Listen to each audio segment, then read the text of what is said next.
आपण केळी आणली की संध्याकाळी किंवा 1 ते 2 दिवसातच त्यावर काळे डाग पडून पूर्ण सडून जातात। यामुळे अख्ख्या केळीचा घडच वाया जातो, हो की नाही?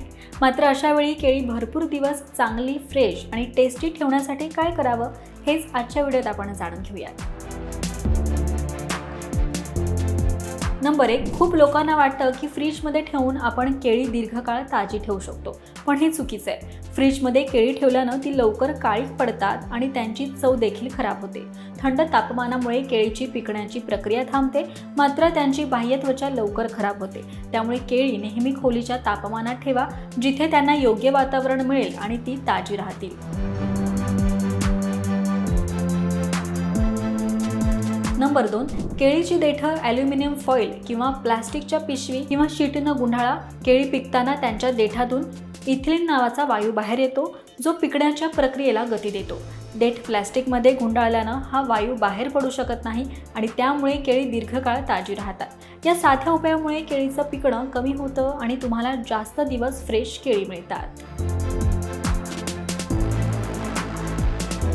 नंबर 3, केळी ठेवण्याचं स्थान देखील त्याच्या फ्रेशनेसवर परिणाम करू शकतं। केळी कधीही गॅस स्टोव्ह, ओव्हन किंवा अन्य गरम उपकरणांच्या जवळ ठेवू नका। गरम तापमानामुळे केळी लवकर पिकतात आणि खराब देखील होतात। त्यामुळे केळी नेहमी थंड आणि हवेशीर ठिकाणी ठेवा। या उपायानं केळी अधिक दिवस ताजी राहतील आणि त्यांची पोषकता देखील कायम राहील।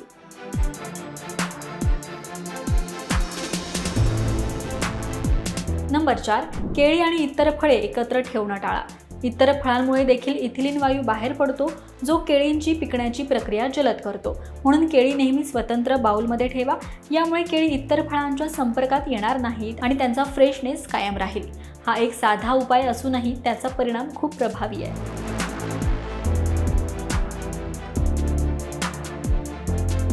नंबर 5, जर केळी आधीच खूप पिकली असतील तर ती लवकरात लवकर खाणं हेच उत्तम, कारण पिकलेल्या केळ्यांना लवकर वापरून त्यांचा अपव्यय टाळता येतो।